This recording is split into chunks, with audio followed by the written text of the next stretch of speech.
Hello guys, so we are live now and आज की class में मैं डिस्कस करने वाली हूँ गांधी जी की जो शिक्षण विधियाँ थी वो कौन कौन सी थी। ये क्वेश्चन लॉन्ग टाइप का आता है, मोस्ट इंपॉर्टेंट है। आपको मेरे चैनल पे सभी की क्लासेस मिल जाएंगी, बट 80% आपको मोस्ट इंपॉर्टेंट की ही मिलेंगी, तो आपका टाइम कहीं वेस्ट नहीं होगा। बीएड में रट्टाफिकेशन के मार्क्स नहीं मिलते। टॉपिक लो, टॉपिक समझो, उसी एजुकेटर से पढ़ो जो आपको रियलिटी में समझाने पर फोकस कर रहा है। तो यहाँ पे गांधी जी की क्या क्या विधियाँ थी वो मैं शेयर कर रही हूँ। देखो, गांधी जी ने बेसिक एजुकेशन दी थी, आपको पता है, जिसमें उन्होंने क्या था 1 to 7 क्लास तक जो आपकी एजुकेशन है वो फ्री होनी चाहिए, हस्तशिल्प कलाओं को यूज में लेना चाहिए। बट उनके लिए उन्होंने विधियां क्या क्या बताई थी वो आज की क्लास में डिस्कस करने वाली हूं। अदर क्लासेस के लिए आपको ओल्ड क्लासेस को चेकआउट करना है। तो उन्होंने सबसे फर्स्ट दी थी अनुकरण विधि। गांधी जी ने बताया कि अनुकरण बच्चों की स्वाभाविक प्रवृत्ति होती है। हम अपनी रोज की दिनचर्या देखें तो छोटे बच्चे एक दूसरे को देखकर उसकी नकल करते हैं, और गांधी जी ने सदाचार की शिक्षा के लिए अनुकरण को उचित माना। हम जो नीति नियम व्यवहार बालक को सिखाना चाहते हैं उसे उसके आगे करें, वह स्वतः ही सीख जाएंगे। इसका एग्जाम्पल आप अपनी लाइफस्टाइल में भी देख सकते हो। अनुकरण होता है एक दूसरे को कॉपी करना, और ये आपने मोस्टली देखा होगा कि एक घर में जैसे बच्चे करते हैं वो उस डायरेक्टली अटैच होता है या अफेक्ट होता है उनके पेरेंट्स से। तो एक घर का जैसा एनवायरनमेंट तो बच्चे उसी के अनुरूप होते चले जाते हैं। फॉर एग्जाम्पल, अगर किसी घर में एजुकेशन को बहुत वैल्यू दी जाती है, हर एक बंदा एजुकेशन फील्ड में है, उनके आसपास बुक्स रहती है, तो जो बच्चा है ना वो जैसे जैसे बड़ा होगा वो बुक्स के आसपास ही रहेगा। उसका माइंड बाहर ना जाके खेल कूद में ना लग के, एंटरटेनमेंट में ना लग के बुक्स में ही लगेगा, क्योंकि उसने वही देखा है अपने चारों तरफ। तो वो फैक्टर है। आजकल अगर आप देखोगे तो साइकोलॉजी में आपको देखने के लिए मिलता है। मोस्टली आप सोशल मीडिया पे भी देख सकते हो कि बच्चे को इन विधियों से सिखाएं। तो वही अनुकरण विधि है जो आज गांधी जी की हम यूज में लाना चाहते हैं कि बच्चे को फोन से दूर कैसे रखें। तो बच्चे को फोन से दूर रखना है तो पहले पेरेंट्स को फोन से दूर रहना पड़ेगा। क्लियर? तो ये अनुकरण विधि थी जो गांधी जी ने दी थी अपनी नई तालीम में। सेकंड है क्रिया विधि। गांधी जी की शिक्षण पद्धति में क्रिया द्वारा सीखने की अपनी विशेष महत्व है। हम उनका मानना था कि किसी भी विषय अथवा कला कौशल की शिक्षा क्रिया द्वारा सहजता से दी जा सकती है। बेसिक शिक्षा की पूरी पद्धति प्रधान है कि किसी हस्तशिल्प कला को उद्योग में लाया जाए। फॉर एग्जाम्पल, अपनी लैंग्वेज में समझ दें, ये तो उन्होंने लिखा हुआ है। देखो, क्रिया विधि होती है किसी चीज़ को करके सीखना, यानी कि जब तक हम उसे खुद नहीं करेंगे हम नहीं सीखेंगे। ये गांधी जी का कहना था और वो 100% करेक्ट था। अगर टीचर हमें कितना भी समझा ले, कितना भी एक्सपेरिमेंट्स करा ले, साइंस तभी एक्सपेरिमेंट के लिए कहती है कि टीचर चाहे एक बार परफॉर्म करके दिखाए, देन उसे स्टूडेंट से कराए। तो जब स्टूडेंट उसे खुद परफॉर्म करते हैं, लाइव उसका एक्सपेरिमेंट करते हैं, तो वो उस चीज़ को जल्दी सीखते हैं। तो यही गांधी जी की क्रिया विधि में उन्होंने कहा था कि शिक्षण की जो विधि है वो क्रिया विधि में होनी चाहिए। थर्ड पॉइंट है अनुभव द्वारा सीखना। हम देखते हैं कि प्राय अभिभावक व शिक्षक किसी भी कार्य के लिए बालक को मना करते हैं, उसे करने को जरूर तत्पर होगा। बिल्कुल, जिस कार्य के लिए आप बच्चे को मना करोगे ना, उसका इंटरेस्ट उस तरफ बहुत ज़्यादा जाएगा। बहुत हद तक वो सोचेगा कि उसमें कुछ ऐसा है जो आप मना कर रहे हो। तो बच्चे में क्या होता है, क्यूरियोसिटी बढ़ती है, और क्यूरियोसिटी बढ़ती है तो उसमें लाइन में वो ज़्यादा अट्रैक्टिव तरीके से जाता है। तो घर में पिता द्वारा जल्दी मोमबत्ती को ना छूने के निर्देश दिए जाते हैं तो बच्चा क्या करता है, उसी मोमबत्ती को छूने की कोशिश करता है। घर में जब कोई भी ना हो तो वो उसे छू भी लेता है, बट जैसे ही छूता है तो उसे तपन महसूस होती है और वो उससे दूर हो जाता है। तो लाइफ टाइम वो उसे टच नहीं करेगा। क्यों? क्योंकि वो उसने अनुभव किया है। सभी मना कर रहे थे तब तो उसमें क्यूरियोसिटी थी कि उसे वो चेक करनी है, बट जब उसने खुद चेक किया, अपने अनुभव से देखा कि उससे उसे तपन हो रही है, तो वो उसकी तरफ लाइफ टाइम नहीं जाएगा। तो यही गांधी जी का कहना था कि बच्चे को उसके अनुभवों द्वारा सीखने दो। उसे ये मत बताओ कि उसके लिए ये अच्छा है या ये गलत है, उसे जाने दो वो जहाँ जा रहा है, बट उसका माइंड सेटअप इस लायक होना चाहिए कि जैसे वो गलत की तरफ जाएगा तो वो वापस आएगा कि ये गलत है और ये मुझे लाइफ टाइम नहीं करना है। तो यही गांधी जी की थर्ड जो शिक्षण विधि थी वो कहती है। फोर्थ विधि है सह संबंध विधि। इसके वर्ड से ही आप समझ सकते हो, सह संबंध मतलब कि ऐसा ज्ञान जिससे बच्चा खुद को रिलेट कर पाए।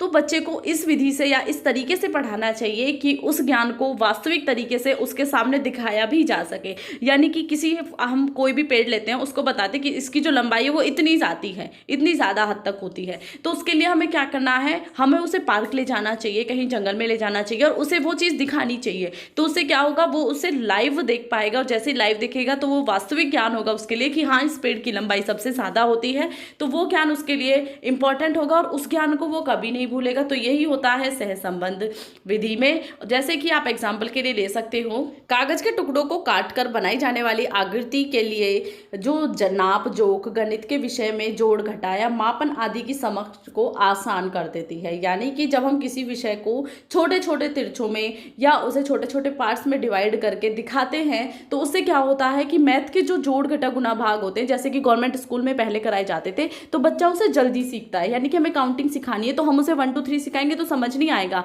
बट किसी चीज़ को एक बार लेंगे देन सिखाएंगे ये 1 हो गया, देन उसी चीज़ को दोबारा लेंगे तो वो 2 हो जाएंगे, देन उसे दोबारा लेंगे तीसरी बार तो वो 3 हो जाएंगी। तो इससे क्या होगा, स्टूडेंट उसमें सहसंबंध कर पाएगा और वही आपकी सहसंबंध विधि कहती है। 4th पॉइंट है मौखिक विधि।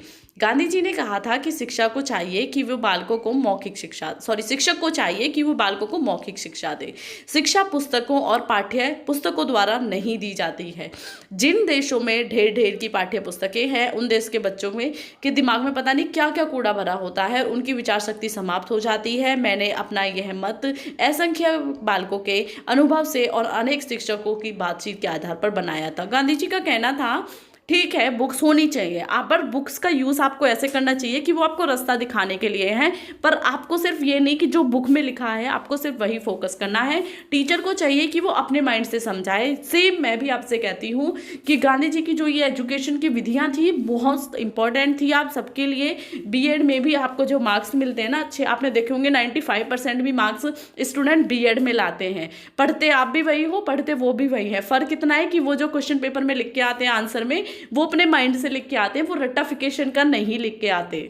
और जो एग्जामिनर होते हैं वो इसी बेसिस पे चेक करते हैं। मैं भी कॉपी चेक करती हूँ तो यही देख के करती हूँ कि आप टीचर बनने वाले हो, आपका माइंड कितना ब्रॉड है, आपकी थिंकिंग कहाँ तक जाती है, आप एक टॉपिक है क्वेश्चन उसे किस तरीके से लिख सकते हो। बुक का लिखा हुआ अलग दिख जाता है एंड बच्चे ने स्टूडेंट ने जो अपने माइंड से लिखा है वो अलग दिख जाता है। तो बीएड में भी यही है, अपने माइंड से लिखो जैसे मैं आपको समझा रही हूँ। अब आप देख सकते हो बुक में बहुत कुछ लिखा हुआ है बट मैं कुछ लाइन्स को लेके ही उसमें आपको समझा रही हूँ, तो वही समझाना आपको सेम बुक में अपने नोटबुक में लिखना है आंसर पेपर में, ठीक है, तो वो सेम लिखना है। देन मौखिक विधियों में जो आपकी व्याख्यान विधि है, प्रश्नोत्तर विधि है, वाद विवाद विधि है, इन सबको यूज करना चाहिए, जिससे क्या होगा बच्चे से बार बार क्वेश्चन पूछने चाहिए तो बच्चे की जो जिज्ञासा प्रवृत्ति है वो बढ़ती है और वो अपने जो उसके माइंड में क्वेश्चंस आ रहे हैं उनका आंसर लेने के बाद जिज्ञासा शांत हो जाती है। बट उससे फायदा क्या है कि बच्चे का सर्वांगीण विकास भी होता है, उसमें डर भय की जो भावनाएं होती हैं वो नहीं रहती। तो इसलिए मौखिक विधि के भी काफी ज्यादा फायदे थे।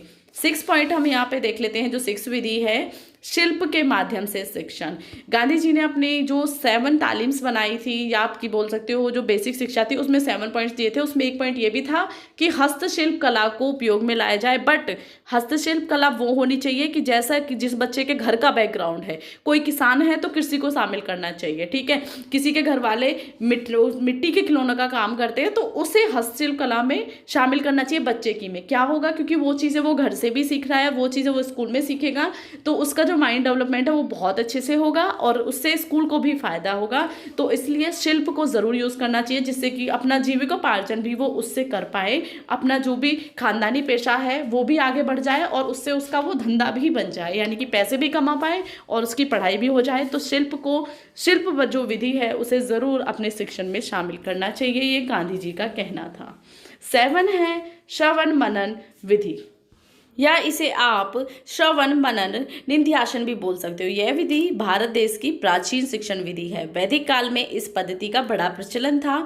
गुरुकुलों में शिक्षार्थी श्रवण करते थे और अपने गुरु के उपदेश को सुनते थे और उस पर चिंतन करते थे, तत्पश्चात उसे अपने जीवन में उतारते थे। तो ये विधि अगर आपने वैदिक काल पढ़ा है बीएड फर्स्ट ईयर में, मैंने भी पढ़ाया है, देख सकते हो। तो वैदिक काल में क्या होता था कि जो भी आपके स्टूडेंट होते थे, मैं उन्हें स्टूडेंट ही कहूँगी अभी, तो वो गुरुओं से शिक्षा लेते थे एंड उसके बाद क्या करते थे, अपना चिंतन करते थे कि गुरु ने जो पढ़ाया है वो क्या है और कैसे रहा है।